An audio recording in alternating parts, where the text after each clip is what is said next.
It was another hot day on the island that had come to be known as Gilligans Island, and as usual everyone was getting ready for the many tourists that would be arriving. Ever since the group of 7 passengers had been found, Gilligan and their group had run a tourist trap. The money was great and Mr. and Mrs. Howell had financed the tourist attraction. The island now boasted a large beach, a small cafe, great fishing and many trails for biking or hiking. People came from all around the world to see their little island. The original huts had been kept for the tourists, as had most of their few valuables and items that the crew had used to survive on those long 5 years. Every day nearly 1,000 people would come to their once deserted island to enjoy the place Gilligan and his friends had once considered their home. The cruise ship had arrived the night before and the passengers would be getting off starting at 9 a.m. The skipper and Gilligan always met the passengers and stood still for hundreds of photos. The photos drove the skipper crazy, but they got 3.00 per photo and the money was very good. As the captain came out of his home that stood on the top of a hill overlooking the entire island, he thought to himself, how did I let this happen? We are now just a sideshow for tourists. I know the money is good and my family will never want for anything physical, but and he smiled as he went down the stairs to meet with the rest of his crew. As more and more cruise ships arrived, nearly on a daily basis, the work on the island had become much more complicated and they had to hire several new workers. Mr. Howell had been a big help with this and they now had an extra crew of 25 people, now making the total number of permanent inhabitants at 32. Breakfast was always the best meal of the day for the old castaways. They missed some of the privacy that they had lost when they had been discovered. Mary Ann and Ginger now lived in a modest house just a few hundred feet from the skipper and Gilligan, while behind them lived the professor and John, the first man that they had hired to work on the island who hadn't been a member of the original castaway crew. The Howells lived in a mansion just a few hundred yards up the street and had several servants. Just below their homes were 3 4-bedroom homes for the full-time workers on the island. Several of the workers had been there for a few years and had no plans of ever moving. This was now an island of dreams and warm weather. It rarely rained or stormed, and when it did, it was during a certain season. The rest of the year the island was a tropical paradise. But things were now going to change forever. Mary Ann and John were to be married. John was a wonderful man with a kind spirit and had been hired as a handyman. He and Mary Ann had started off as just friends, but the friendship had blossomed. The newlyweds were to need a new home, and so one was built just down the way from the main homes of the island. It was a small 2-bedroom home, but there would be room for add-ons if needed later. Mary Ann awoke to the sun shining into her room and smiled. Saturday is to be John and my wedding day. She looked over at the wedding dress that she had made herself hanging on the closet door. It was a beautiful white dress with a long train and flowers to be placed on it on the day of the wedding. Good morning, sleepyhead. Ginger smiled as she watched Mary Ann come into the kitchen with a dreamlike smile on her face. Good morning to you. It looks like things are starting to move down by the pier. They soon will be hungry for our barbecue food. It just seems that we are in a rut now. Every day it is the same thing. Lots of tourists, lots of mess and loads of photos. Mary Ann remarked. Well, at least we will be closing for your wedding. Everyone who will be coming will be just family and friends from this Thursday on. I am looking forward to seeing my mom, dad and sister again.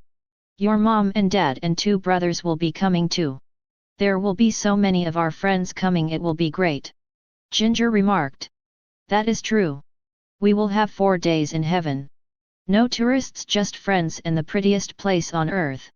The weather is supposed to be hot and dry. Just a normal day on the island, Mary Ann remarked with a smile. As they walked out the door they were met by their friends. It was rare that they all got together now. With all the work and their busy lives, the 7 original members of the crew found it harder and harder to find the time to spend together alone.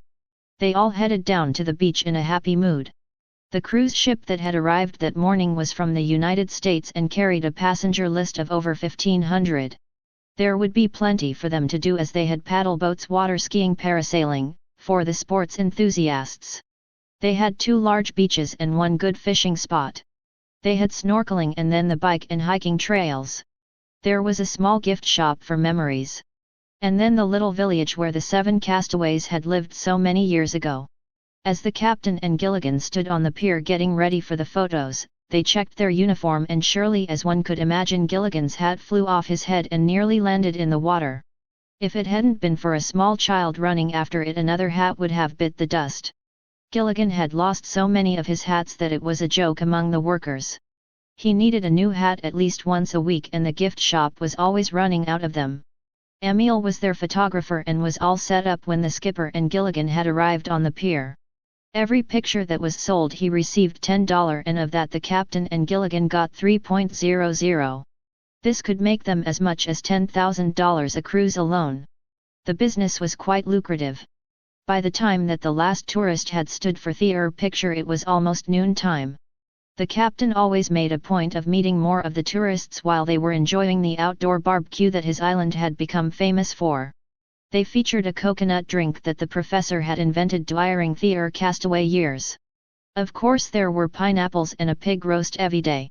Just 2 more days and we get a rest, he thought to himself. Mary Ann and John getting married, he couldn't be happier. They were 2 of the nicest people he knew. He wished them all the luck and happiness he could give them. Meanwhile the professor had been working at the village that he had come to think of as his home. He had lived in the small hut around the corner for a long time and had been on the island for over 7 years now. He had gone back to the States for a short time after they were rescued but had returned shortly to find that most of his friends were returning also. Life in the outside world had not been the same and he had found himself in a life that he no longer wanted. For the most part the tourists were curious and polite. They always asked the same questions and the children were the most inquisitive. Ginger and Mary Ann were in charge of the eating and spent many hours going over the menu, and ordering what they would need to have for the next group of tourists. Sometimes when it got very busy they would help with the serving and cooking of the food still. However, they now had many workers and it was getting less and less often that they were needed to do this. The Howells were a little older than the rest of the crew and were coming down only for a few hours daily to mingle with the crowds. Mr. and Mrs. Howell enjoyed having her picture taken, especially considering the money that they were making with each photo. If it hadn't been for the money of the Howells the island would have never become such a tourist spot. They had convinced one cruise ship to make this a regular stop and the others soon followed. The island now had 10 different cruise lines that came to the island on a daily basis. It was rare that they had any days where no cruise ship was arriving.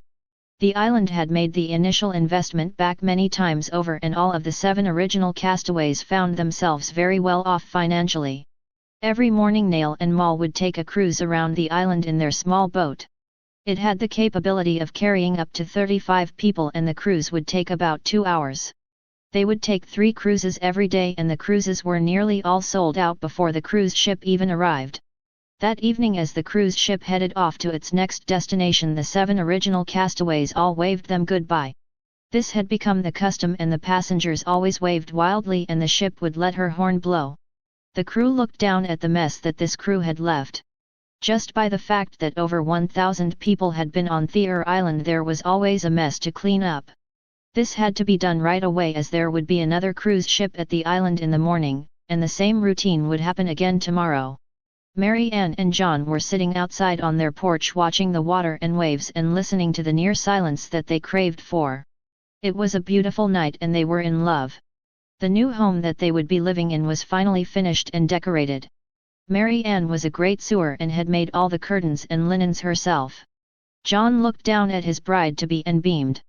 She was everything he had ever wanted in a woman, kind, sweet but strong. She was a pretty woman with dark hair and freckles. At 29 she was a perfect age for him as he was 30. Mary Ann looked up at her fiancé. He was tall 6 feet 1 and 180 pounds. He had dark hair and eyes and a very tanned body. Whoa, I sure can pick them, she thought to herself. Mary Ann and John just sat outside on their swing and sighed. This is the life, they thought together. As they walked to their prospective homes waving to the Howells as they walked by their home, Mary Ann noticed a strange ship approaching Theer Island. She called to the skipper and he came out with his spyglass in his hand. Why, that is the Lula from Hawaii. That ship isn't assigned to come to our island until next month, the skipper remarked. All 7 of the castaways started down the hill and met the boat at the pier. The captain was a good man and greeted them all with a smile. I am sorry that I didn't radio you with my intentions, however when I was in Hawaii I ran into someone special and thought you might like to see this person early. At this time a man appeared on the deck of the Lula with a big smile. It was the captain's brother. He had come to see the wedding of the year at his brother's island. Jonas, I hope you don't mind me coming a little early to the celebration, he told them, and as all the castaways each gave him a hug and handshake. Of course not, the skipper said to his brother Sam. We all know you and we were expecting to see you sometime tomorrow anyways. Everyone was talking so fast and they were all excited. Sam was a good friend to all of them and they were happy that he was going to be able to enjoy the wedding. Mary Ann was starting to get nervous about who would be coming for sure and that everything would be ready for the big day. The girls of the island would be very busy picking different types of flowers and setting the small chapel up for the wedding. Mrs. Howell was to be in charge of the wedding book, her sister would be her maid of honor and Ginger would be her bridesmaid. The captain was to be the one who married them and Gilligan was to be the best man. The professor was to be a groom and Mrs. Howell was going to be a bridesmaid. Of course everyone of the original crew was to be busy doing something important for this big day. Neither Mary Ann or John wanted to leave anyone out of their big day. The next day was much the same as all the others on the island. A large cruise ship arrived and the day was filled with fun for each of the passengers. Toward the end of the day Mary Ann found herself quite nervous as of tomorrow her family and friends would start arriving. Since the island was quite isolated, all the members of the wedding party were going to be arriving together on a rented yacht. This would leave room for 40 guests. The ride from Hawaii was a 2-hour ride and quite a beautiful one at that. It was so kind of the Howells that for a wedding present they were paying for the yacht. Mary Ann and John were not sure of the cost but knew that the cost was way out of their budget. Mary Ann couldn't wait to see her family. She hadn't seen them for over 2 years. John was very excited about meeting all of her family, as he had not met her 2 brothers as of yet. John had been away in Hawaii visiting family of his own when Mary Ann's family had come for a visit to the island. The crew got the call from the yacht Thursday evening just after 8 p.m. The yacht would be arriving at about 9 p.m. just an hour after the last cruise ship left. The lights of the yacht lit up the ocean around it and it was quite a beautiful sight. All of the 7 members of the original crew and John ran down to the pier to meet their friends and family. It was quite a sight meeting and greeting each other. John's parents and Mary Ann's parents had become good friends while in Hawaii. This was of great relief for Mary Ann and John. John's parents were business people from the island of Hawaii and her parents were farmers from the Midwest. Both the bride and groom were nervous that they might not get along since their cultures were so different. Mary Ann's mother Jean and John's mother Amy were looking around at the island where their children would soon be married. It was a beautiful island, one that some people would call a tropical paradise. Jean wondered how her daughter had ever managed to survive on such an island with no contact from the outside world. It was definitely a beautiful place, but so lonely. Amy looked at her tall dark son with pride. He had always been an outdoorsman and had gladly accepted the job offer that had been handed to him while he was at work on the piers of Hawaii. John has made a good choice. Mary Ann seems to be a wonderful girl. Maybe they will make me a grandmother soon, she thought to herself. Meanwhile the 2 fathers were busy carrying the bags up to the house. The 2 couples would be spending the weekend at the Howells' home. As they placed the suitcases into the tram they looked around. It was a beautiful island and both of them were looking forward to doing some fishing. Mary Ann and John had told them about the ship that would take them on a tour of the island. Mark didn't know if he wanted to take another look at the primitive living arrangements that his daughter had endured for those 3 years.